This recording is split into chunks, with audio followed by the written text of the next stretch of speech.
আসসালামু আলাইকুম। Cooking recipe চ্যানেলে আপনাদেরকে স্বাগত জানাই। আজকে আবারও চলে আসলাম আপনাদের মাঝে একটা রেসিপি নিয়ে। আজ আপনাদেরকে বাঁধাকপি আর ডিম দিয়ে খুবই সুন্দর একটা রেসিপি শেয়ার করব। এই রেসিপিটা খেতে দারুণ টেস্টি হয়। অবশ্যই আপনারা স্কিপ করবেন না, পুরো ভিডিওটি দেখে নেবেন। আশা করছি রেসিপিটা আপনাদেরকে অনেক বেশি ভালো লাগবে। আমার চ্যানেলে নতুন হলে চ্যানেলটা সাবস্ক্রাইব করে আমার চ্যানেলের সাথে থাকবেন। চলুন রেসিপিটা শুরু করি।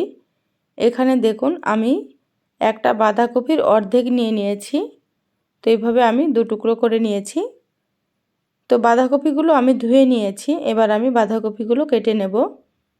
আর এখানে দেখুন আমি দুটো ডিম সেদ্ধ করে নিয়েছি।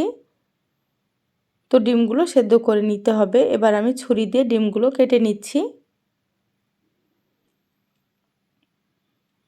তো এভাবে প্রথমে আমি দু টুকরো করে নিলাম। তো ডিমগুলো আমি একটা ডিম 4 টুকরো করে কেটে নেব।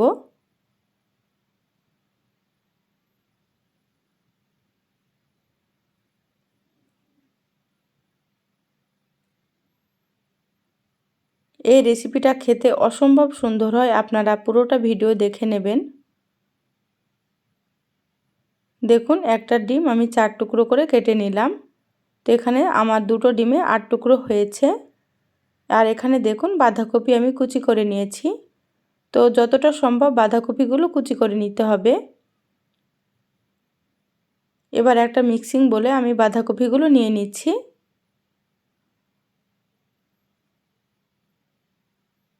এখানে দেখুন আমি বড় সাইজের একটা পেঁয়াজ কুচি করে নিয়েছি, কিছু নিয়েছি ধনিয়া পাতা কুচি, আর 4টে নিয়েছি কাঁচা লঙ্কা কুচি।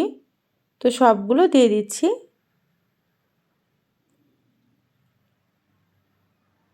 এবার এখানে দিয়ে দিচ্ছি স্বাদ মতো লবণ, হাফ চামচের থেকে একটু কম দিয়ে দিচ্ছি হলুদ গুঁড়ো,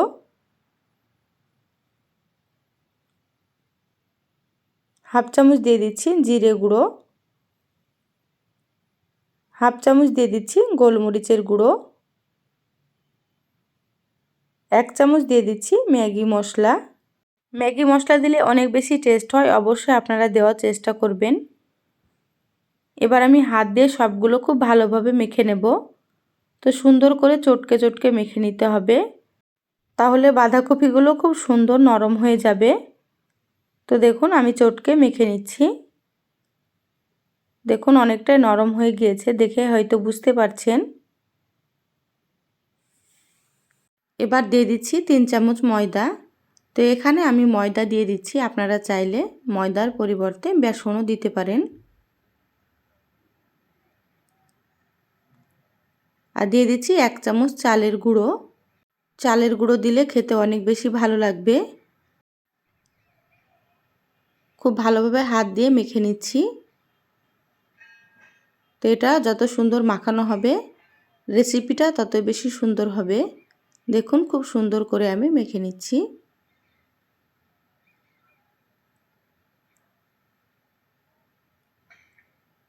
আর এটা এরকম আঠালো করে মেখে নিতে হবে। দেখুন এইভাবে আপনারা মেখে নেবেন। মাখা হয়ে গিয়েছে। এবার আমি হাত পরিষ্কার করে নেব। দেখুন হাতটা পরিষ্কার করে নিয়েছি, হাতে সাদা তেল মাখিয়ে নিলাম। এবার আমি কিছুটা নিয়ে এইভাবে গোল করে নিচ্ছি। এবার হাত দিয়ে এইভাবে একটু চ্যাপটা করে নিচ্ছি। এবার আমি কেটে রাখা 1 পিস ডিম দিয়ে দিলাম। আবারও উপর দিয়ে একটু বাঁধাকপির মিশ্রণ দিয়ে দিচ্ছি। এবার এইভাবে করে একটু সুন্দর করে তৈরি করে নিতে হবে, যাতে করে কোনো ফাঁকা অংশ না থাকে। দেখুন এটা চেপে চেপে তৈরি করে নিতে হবে। দেখুন এটা হয়ে গিয়েছে, রেখে দিচ্ছি। আবারও আপনাদেরকে একটা তৈরি করে দেখাচ্ছি।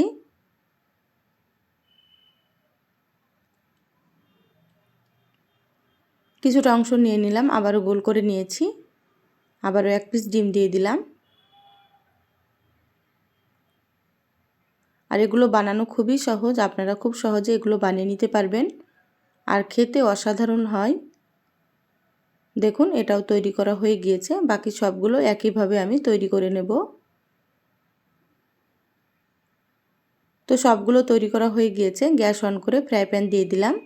দিয়ে দিলাম এখানে সাদা তেল। তেল মিডিয়াম গরম করে নেব।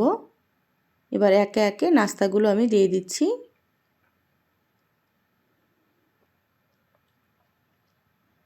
এই নাস্তাগুলো মিডিয়াম আঁচে ভেজে নিতে হবে।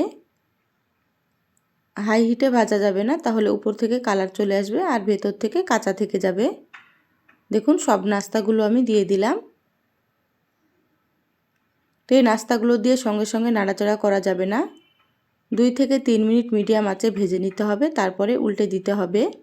দেখুন আমি ভেজে নিলাম, এবার আমি উল্টে দিচ্ছি। নিচের দিকটা সুন্দর কালার এসছে, দেখতেই পাচ্ছেন।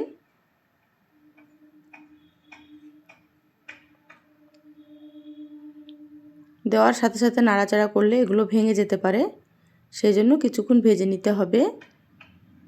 আপনারা কে কেমন রেসিপি দেখতে চান অবশ্যই আমার চ্যানেলের কমেন্ট বক্সে কমেন্ট করে জানাবেন। আমি চেষ্টা করব আপনাদেরকে সেই রেসিপিগুলো দেওয়ার জন্য। দেখুন সবগুলো আমি উল্টে দিলাম। এবার আমি মিডিয়াম আঁচে উল্টে পাল্টে সুন্দর কালার করে ভেজে নেব। আর এগুলো ভাজতে একটু সময় লাগবে, 5 থেকে 6 মিনিট সময় লাগবে। আপনারা একটু সময় ধরে ভেজে নেবেন।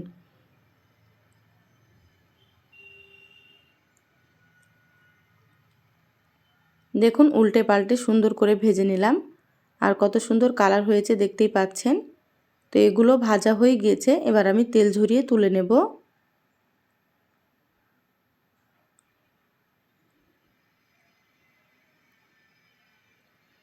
তো এইভাবে আপনারা ভেজে নেবেন। দোকানে চপ বা সিঙ্গাড়া কিনে না খেয়ে এইভাবে আপনারা বাঁধাকপি আর ডিম দিয়ে এই রেসিপিটা তৈরি করে বিকেলের নাস্তা চায়ের সঙ্গে খেতে পারেন। খেতে খুবই ভালো হয়। দেখুন সবগুলো আমি প্লেটে তুলে নিয়েছি, আর কতটা লোভনীয় হয়েছে দেখে হয়তো বুঝতে পারছেন। তো এইভাবে আপনারা বাঁধাকপি আর ডিমের এই রেসিপিটা একবার হলেও তৈরি করে খেয়ে দেখবেন। এগুলো সস দিয়ে বা বিকেলের নাস্তায় মুড়ির সাথে খেতে অনেক বেশি ভালো লাগে। তো রেসিপিটা আপনাদেরকে কেমন লাগলো অবশ্যই চ্যানেলের কমেন্ট বক্সে কমেন্ট করে জানাবেন। ভালো লাগলে একটা লাইক দিয়ে দিবেন, আর যতটা সম্ভব বন্ধুদের সঙ্গে শেয়ার করে দিবেন। যারা এখনও আমার চ্যানেলটা সাবস্ক্রাইব করেননি প্লিজ চ্যানেলটা সাবস্ক্রাইব করে আমার চ্যানেলের সাথে থাকবেন। তো আমরা আজকে সস দিয়ে এটা খেয়েছিলাম, খেতে অপূর্ব হয়েছিল। তো সবাই ভালো থাকবেন, সুস্থ থাকবেন। ফিরে আসবো আবারও কোনো নতুন রেসিপি নিয়ে। ধন্যবাদ সবাইকে। আল্লাহ হাফেজ।